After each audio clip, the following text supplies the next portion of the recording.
Welcome to the Metal Voice, and Yes. today, Jimmy, the review of the long-awaited return of one Yes. Jake E. Lee. Yes. With his new project, his new group. What's it called? Red Dragon Cartel. And why is it a cartel, Jim? Because if you look at the album that just came out, there's lots of different singers. Robin Zander of Yeah, it's a good point. Cheap Trick, Paul Diano. Paul Diano. They're all behind you. So let's get right to it. Everybody's been waiting for the return of Jake E. Lee since Jake E. the Lee. breakup, Badlands. Yeah. Wondering what he is. He's out of retirement. That's the word on the street. He's got his band together. He's out there touring. And So, this album Alan, hit the but before we market. get there, let's look back. Yes. Jake E. Lee, he was in Rat. He was in Rough Cut.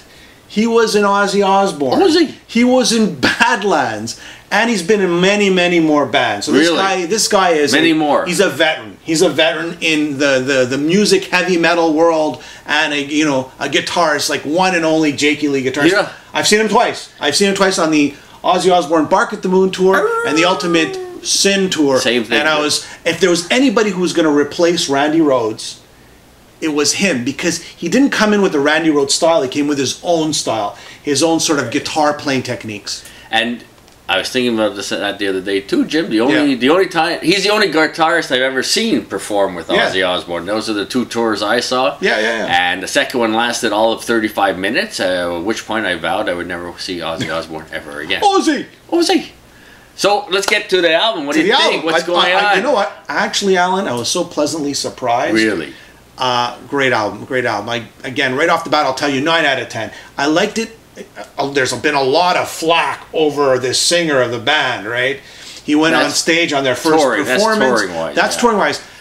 But too much medications and tequila, apparently. But I mean, you know what it is? We're in the YouTube generation where, and I want to tie it into the album. I think the singer is amazing. I think Jake E. Lee is playing amazing. He's playing all styles, from hard rock to blues to the sort of a nod to the old school with Bark at the Moon riffs and Black Sabbath riffs, and you're getting again the blues side of things, and you're getting maybe industrial sort of sounding songs, and the vocalists and all the different singers, they bring sort of like so much of a more dimension to the album. What'd you think?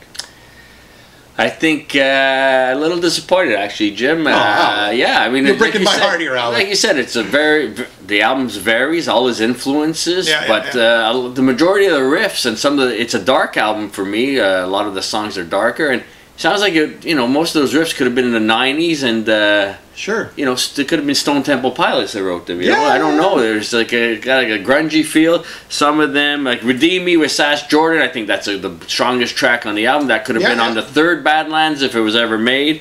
And then there's songs like "War Machine" and "Deceived," where you can see that it could have been written for Ozzy Osbourne. In fact, it's sung as if it was Ozzy in kind of that style. So, "Bark at the Moon," and "Ultimate Sin" are probably two of the more popular Ozzy Osbourne's albums. They got more of a popular riff sound, and there's a few songs on here that do have that, but most of it's dark. It's got that grunge feel to it. I was a little disappointed by that. Well, that's what I liked about it.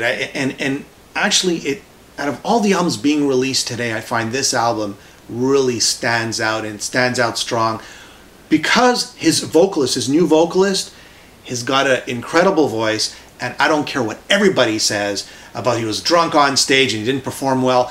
Again, this is the YouTube generation. People are filming people on stage, and if everybody remembers Jim Morrison, he was like rolling on the stage, but there were no cameras back then. And there's so many, Bon Scott was drunk on stage. There's so many bands. It's just rock and roll. It's rock and roll, right? It's supposed to be fun. It's supposed to be fun, and people take it too serious. And it was one show. It was the first show. They didn't get enough practice time in. There was some medication involved. There was some shots.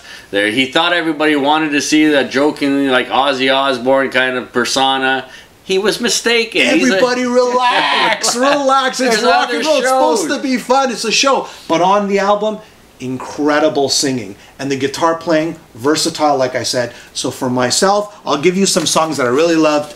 Deceived, Shout It Out, Wasted, which was Paul Diano. He could actually sing on this. He can actually sing. You can't tell it's Paul Diano. Yeah, exactly. No, he's actually singing because it's a new song and it's not an Iron Maiden song, right? So he sings great on it. Feeder, Robin Zander of Cheap Trick.